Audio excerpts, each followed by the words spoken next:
আমি আজকেও তোর বাবির সাথে রুম ডেট করছি। শালা, এই নিয়ে কয়বার হলো? 3বার।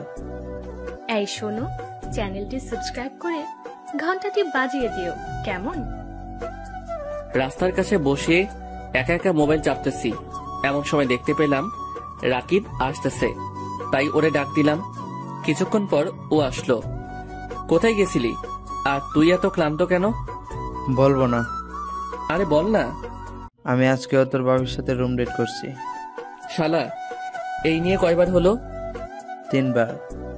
শালা, তুই তো একটা ডাকাত। আরে বাদ দে। আরে শোন, তুই কবে রুম ডেট করবি?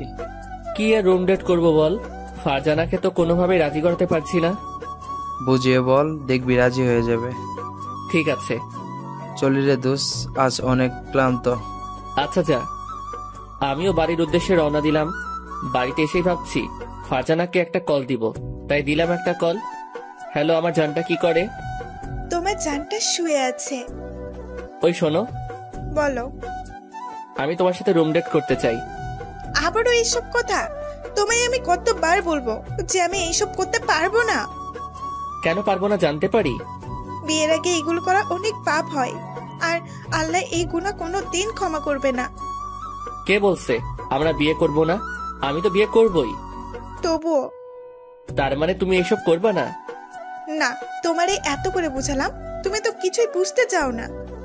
আমি যা বলছি তুমি ওটাই করবা। আর আমার ফ্রেন্ডরাও এইগুলো করেছে, শুধু একবার না, অনেকবার করছে। তার মানে তুমি এগুলা কি সত্যি করতে চাও? বাবু, প্লিজ রাজি হয়ে যাও, আমরা তো একবারই করব। বলছি না হবে না। তাহলে শোনো, আমিও আর এই রিলেশন রাখতে চাই না। আমি আজকে তোমার সাথে ব্রেকআপ করতে চাই। আবির, তুমি এগুলা কি বলতেছো? হ্যাঁ, আমি যা বলছি সত্যি বলছি। প্লিজ আবির, তুমি এরকম করো না। আমি তোমাকে ছাড়া বাঁচতে পারবো না। প্লিজ আবির, আমার কথাটা একটু বোঝো। আর আমি বলছি না, বিয়ের পর তো আমি তোমার, তখন তুমি যা খুশি সেটাই কইরো। তোর কান্না শোনার সময় আমার কাছে নাই। তুই আর আমাকে কল বা SMS কিছুই দিবি না। প্লিজ আবির, আমার সাথে তুমি এভাবে করো না। দেখতে পেলাম আবির ফোনটা কেটে দিয়েছে, তাই আমি আবার কল দিলাম। দেখতে পেলাম আমার নাম্বারটা ব্ল্যাকলিস্ট করা। তখন আমার অনেক কান্না আসতেছিল, কি করব বুঝতে পারছিলাম না। আসলে যার সাথে কথা বলতেছিলাম সে হলো আবির। অনেকদিন ধরে আমার সাথে রুম ডেট করতে চায়, কিন্তু আমি এইসবেই রাজি না। ওরা আমি বারবার বোঝাতে চেয়েছি যে এইগুলো করা পাপ, কিন্তু ও কিছুতেই বুঝতেছে না। আর ওরে আমি ছাড়তে পারছি না, কারণ ওরে আমি আমার নিজের থেকেও বেশি ভালোবাসি। তাই আমি একে একে কিছুক্ষণ ভাবলাম, হ্যাঁ আমিও রাজি হয়ে যাব। তাই আমি আমার একটা আননোন সিম থেকে আবিরকে কল দিলাম। হ্যালো আবির। হ্যাঁ, কে বলতে আসো? আমি ফারজানা বলতেছি। আবার কল দিছো কেন? আমি তোমার সাথে রুম ডেট করতে রাজি। সত্যি বাবু? তার জন্য একটা পাপ্পি দেই। হয়েছে, আর বলো আমাকে কোথায় আসতে হবে? এখনো তো রুম ঠিক করিনি, কালকে করে তোমাকে জানাবো। ঠিক আছে, এখন বাই। ওকে, কালকে কথা হবে। এটা বলে ফোনটা কেটে দেই। আজ আমি মহা খুশি, কারণ আমার মনের আশাটা পূরণ হতে যাচ্ছে। এটা ভাবতে ভাবতে আমি ঘুমিয়ে পড়লাম। সকাল সকাল উঠে পড়ি, তারপর রাকিবের কাছ থেকে একটা বাড়ির ঠিকানা আনলাম। তারপর ফারজানাকে একটা কল দিলাম। হ্যাঁ বলো। কই তুমি? বাড়িতে। আমি একটা বাড়ি ঠিক করেছি, তুমি আসবা না? আসবো। আর শোনো, আর এই রুম ডেট যদি কিছু হয়? কিছু হবে না, আর আমরা ব্যবহার করব, আশা করি কিছু হবে না। সত্যি তুমি রুম ডেট করবাই? কেন, তুমি বললা না যে করবা? এটা বলে আবিরের কাছ থেকে ঠিকানা আনলাম। তারপর সেখানে যাবার জন্য ফ্রেশ হলাম। আমার চোখে পানি, আমি কিছুতেই আটকাতে পারছি না। শুধু আজ ভালোবাসার জন্য এটা আমাকে করতে হবে। প্রচন্ড রোদ, আর তার ভেতর আমি হাঁটতেছি, আর আমার চোখ থেকে অঝরে পানি পড়ছে। কিছুক্ষণ পর আবিরের দেওয়ার ঠিকানায় এসে পড়ি, কিন্তু আবির এখনো আসতেছে না। কিছুক্ষণ পর আবির আসলো, তাই আমি বললাম, এত দেরি কেন? এই কিনতে কিনতে এত দেরি হয়েছে। ও চলো না, আমার আর তর সহ্য হইতেছে না। আবির, আমরা রুম ডেটে যাওয়ার আগে আমি কিছু কথা বলতে চাই, দয়া করে মনোযোগ দিয়ে কথাগুলো শুনবে? আগে ওইগুলো করি, তারপর তোমার কথাগুলো শুনি। না, আগে এই কথাগুলো বলা জরুরি। হ্যাঁ বলো। তোমার বোন জানো কয়জন? আমার 2 বোন। হঠাৎ এই কথা? তোমার বড় বোনের খবর জানো? আমার বড় বোনের আবার কি হয়েছে?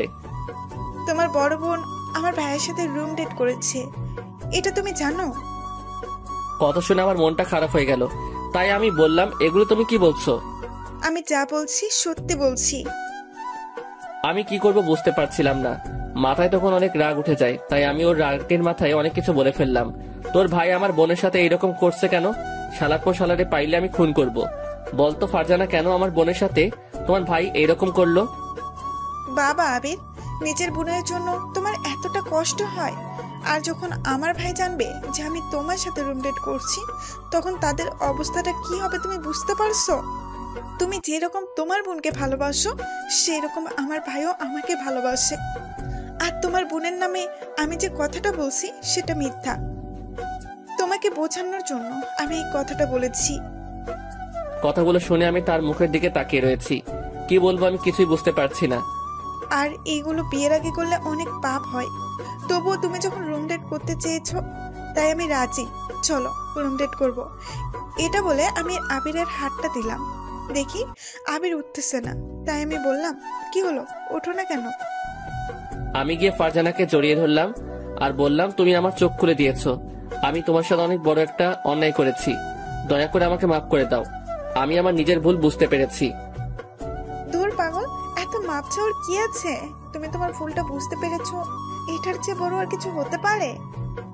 আমি ফারজানার কপালে একটা চুমু দিলাম আর বললাম, আর কোনোদিন আমার মুখ থেকে এই ধরনের কথা শুনবা না। এই তো আমার সোনা বাবু। আর শোনো, ভালোবাসাটা একটা পবিত্র জিনিস, তাই ভালোবাসাটা পবিত্র রাখা আমাদের অনেক জরুরি। তোমার কি আজ বাড়িতে কোনো কাজ আছে? না, কেন? আজকে তোমাকে নিয়ে সারা জায়গায় ঘুরবো। সত্যি? হুম। আসলে আমরা যখন কাউকে ভালোবাসি, তখন তার কথা আমরা শুনে থাকি, তার নোংরা প্রস্তাবেও আমরা রাজি হয়ে যাই। ভালোবাসার পরীক্ষা দিতে গিয়ে অনেকেই পিছনে গিয়ে থাকে। আপনার বয়ফ্রেন্ড যদি আপনার সাথে রুম ডেট করতে চায়, তো তাকে বোঝান। তবুও যদি সে বুঝতে না চায়, তাহলে ব্রেকআপ করে নেন। কেননা সে আপনাকে ভালোবাসে না, আপনার শরীরকে ভালোবেসেছে। কারণ নিজের সম্মানের চেয়ে বড় কিছু হতে পারে না। তো আপনারা এই গল্প থেকে কি শিখতে পেরেছেন তা কমেন্ট বক্সে বলে যাবেন। আর হ্যাঁ, নতুন নতুন গল্প পেতে আমাদের চ্যানেলটি সাবস্ক্রাইব করে রাখবেন।